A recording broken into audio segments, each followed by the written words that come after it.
leave it to you. Can men of our profession worry about things like that? May even be sacrilegious. If God didn't want them sheared, he would not have made them sheep.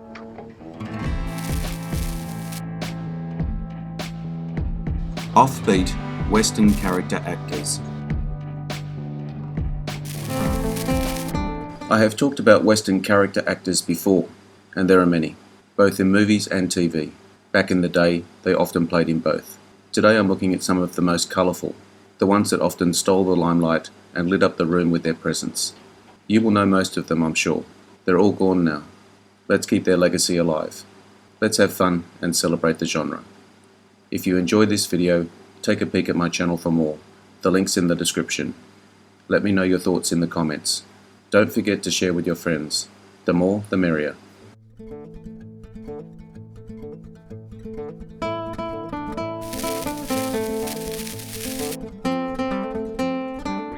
John McIntyre possessed the prerequisite grit, craggy features, and crusty, steel-eyed countenance to make for one of television and film's most durable character actors in westerns.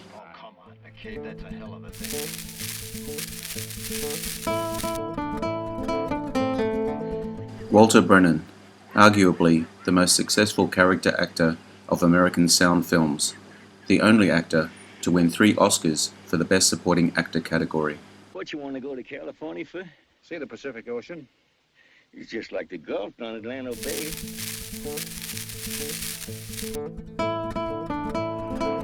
George Gabby Hayes, the most famous of Western movie sidekicks of the 1930s and 40s.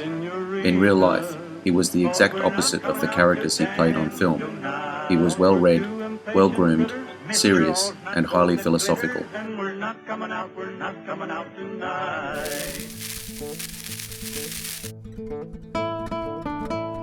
Harry Carey. Both Harry and his son, Harry Carey Jr., were honoured with stars on the Hollywood Walk of Fame and the Golden Boot Award from the Motion Picture and Television Fund Foundation. Inducted into the Hall of Great Western Performers of the National Cowboy and Western Heritage Museum in 1976.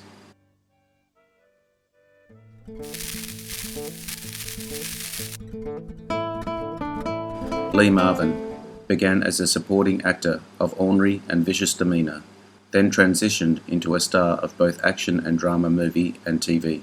If you think that this legendary tough guy didn't play colourful characters in his westerns, let me offer you these roles.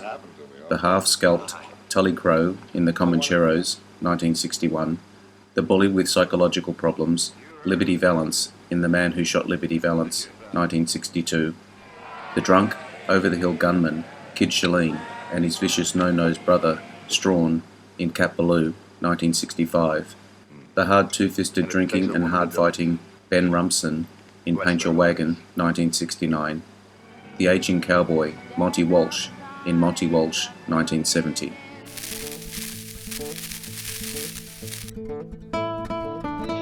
Strother Martin, a character actor who rose to considerable fame in the last decade of his life, known for the famous line from Cool Hand Luke, "What we've got here is failure to communicate," listed at number 11 on the American Film Institute's 100 Years, 100 Movie Quote lists.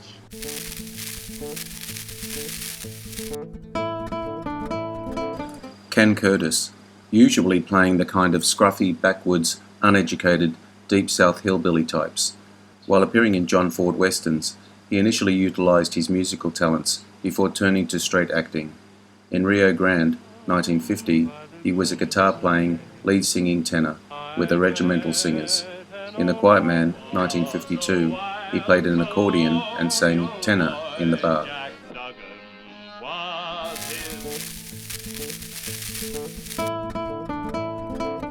Andy Devine. His high-pitched, gravelly voice was the result of a childhood accident. While running with a stick, some accounts say a curtain rod, in his mouth. He tripped and fell, ramming the stick through the roof of his mouth, unable to speak at all for almost a year. When he did get his voice back, it had the wheezing, almost duo-toned quality that would ultimately make him a star. Just when I was starting to get my appetite. Woody Strode.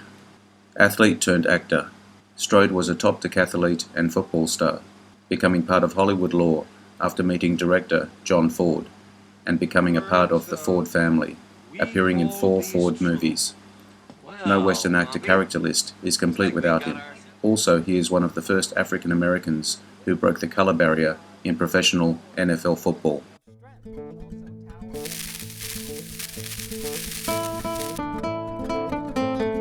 Paul Fix, a well-known movie and TV character actor who played Marshal Micah Torrance on the TV series The Rifleman, 1958.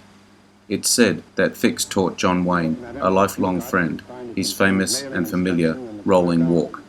When Wayne was starting out in the business, looking for something to set him apart, Fix suggested the rolling gait that became his trademark.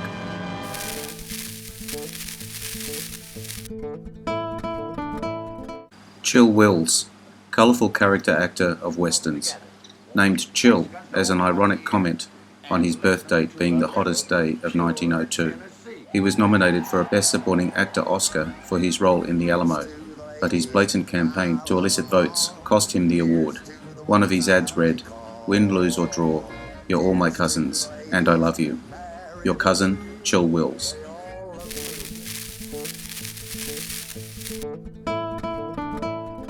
Jack Elam, colourful character actor, adept at vicious killers or grizzled sidekicks. Made a career with his eerie, immobile eye, which was caused by a fight with another kid at age 12. It happened during a Boy Scout meeting when another boy took a pencil, threw it, and it jabbed his eyeball.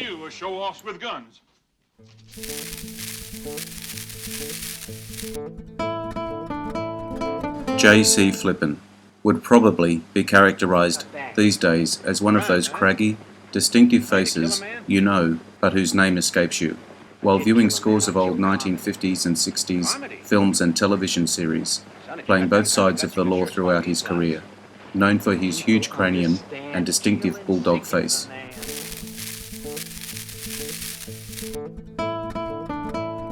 Kathleen Freeman. Freeman's introduction to show business came very early in life. Her parents were vaudevillians.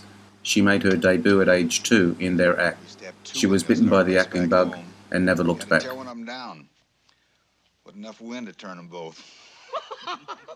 You're pulling my leg, Howdy.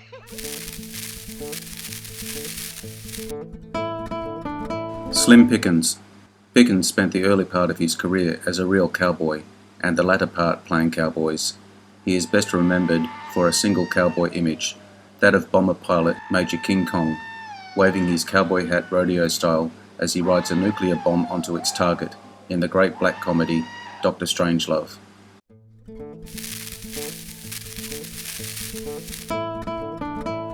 Agnes Morehead, first woman to co-host the Academy Awards with Dick Powell, 1948. She appeared in 5 Best Picture Oscar nominees: Citizen Kane, The Magnificent Ambersons, Since You Went Away, Johnny Belinda, and How the West Was Won.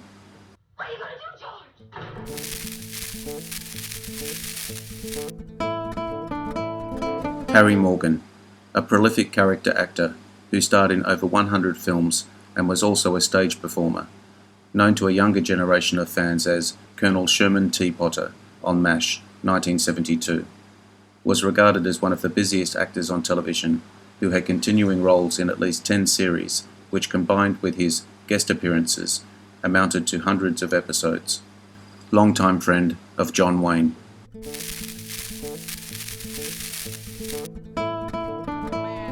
Arthur Honeycutt, lean, tall character actor, known for playing humorously wise Western roles. He was one of the very few actors who were almost always bearded. And from what I've heard, we might have a run-in.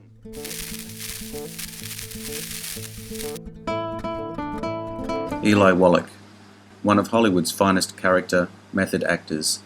Eli Wallock was in demand for over 60 years on stage and screen, and has worked alongside the world's biggest stars, including Clark Gable, Clint Eastwood, Steve McQueen, Marilyn Monroe, Yul Brynner, Peter O'Toole, and more. Problems isn't our line. We deal in lead, friend. So do I. We're in the same business, huh?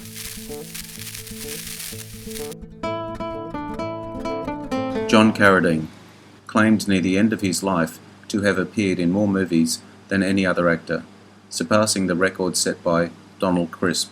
He has appeared in 8 films that have been selected for the National Film Registry by the Library of Congress as being culturally, historically, or aesthetically significant. The Invisible Man, The Bride of Frankenstein, Stagecoach, The Grapes of Wrath, Johnny Guitar, The Court Jester, The 10 Commandments, and The Man Who Shot Liberty Valance.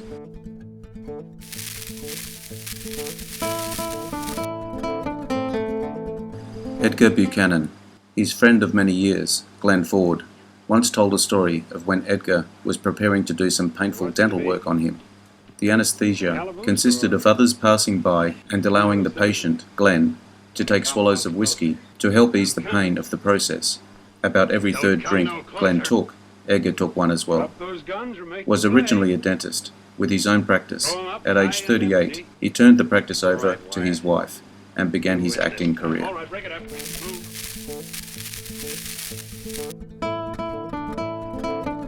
Ward Bond, gruff, burly character actor. Although John Ford mocked many actors mercilessly, including John Wayne, Bond probably was on the receiving end of the most verbal punishment from the director, who counted Bond amongst his favourite actors. At Bond's funeral, Ford walked up to Andy Devine and said, "Now you're the biggest arsehole I know."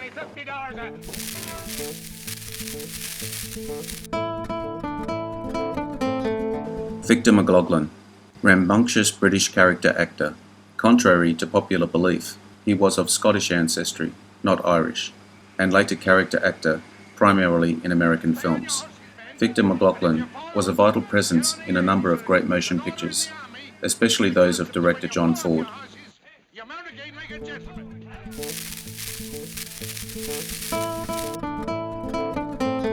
Will Geer. For well over half a century, I have never gone a day without getting acquainted with some other person, and in those times, I've only had my face slapped once and been called a few names. I'm a lifelong agitator, a radical. A rebel is just against things for rebellion's sake. By radical, I mean someone who goes to the roots. Ain't been too lucky, huh? No.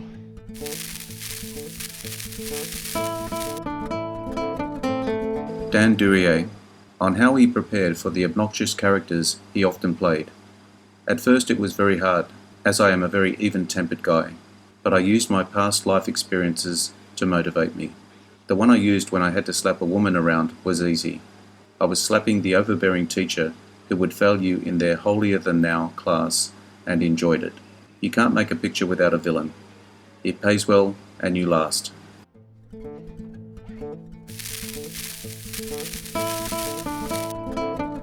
A warm welcome to any new viewers. Thank you for your time today. I hope you enjoyed this video. I appreciate your likes and subscribers. Don't forget to hit the notification bell to get my new videos. Share with your friends. Drop me your comments. Bye for now. See you again soon.